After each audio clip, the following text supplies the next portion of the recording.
remember somebody saying, it's beautifully put, that it's a Lord of the Flies generation. They've been allowed to grow up with a sort of social media and private networks and bullying going on that their parents just had no idea about. And that's led them to kind of strange beliefs, strange behaviours. I suppose this links a little bit with all my work that I did with conspiracy theory. You know, when young people believe nothing, not only do they get very disillusioned, they blame the adults for like this lack of safety, for this lack of future. And they do attach themselves to strange ideas. And it's kind of like dealing with young people who have been indoctrinated into a cult. People want to be one side or the other, and people are very much entrenched in their ideological beliefs, and more so than ever. And like, if you're not with us, you're with them. And any divergence away from these set of political ideological beliefs, you're part of the problem, and there is no room for nuance anymore. And we just could become enamored of this very tribal sort of sports team like worldview, I think. If I say to you that your behavior feels sexist, you can't really argue that with fact. And you might say, like, I have no problem with women. I look at them equally. And I'll say, it doesn't matter what you think or do. I feel this way. And the woke ideology believes that how you feel is more important than fact.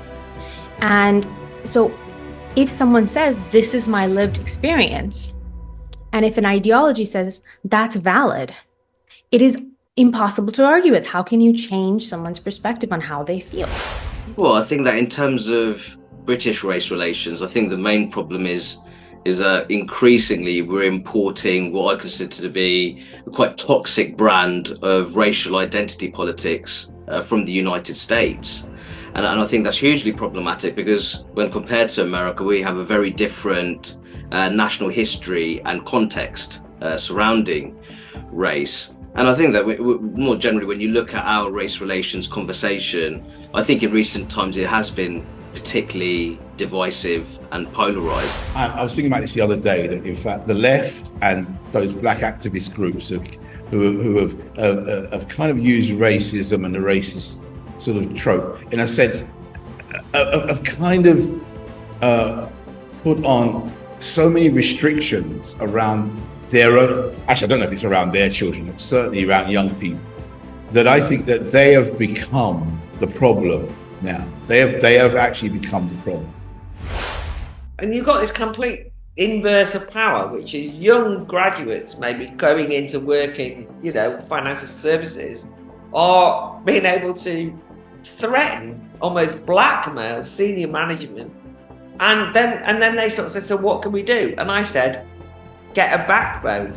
Do you know what I mean? And if you all stood by each other, instead of all saying to me in a closed meeting, you're absolutely right, but what can we do? As though you're kind of like powerless, and the only people with power are the kind of 23-year-old that you've just employed, who you put on the local inclusion committee, who's basically demanded that everybody uses pronouns and anyone who doesn't should be sacked. Just say, no, we don't do that in this organisation.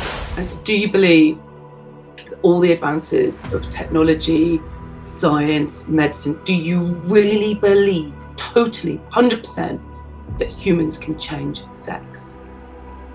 And that's the seed, you see, that's just the seed.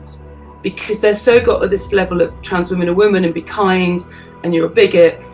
Actually, if you go right down to the very root of it, no, humans can't change sex, and we know that. And so every time we kind of say, that's not a man, that's a woman, there needs to be something in their head going, actually, that is a man. And we need to be bringing more people into our friendship groups. I've been ostracized from so many friendship groups now as a result of having the beliefs I do.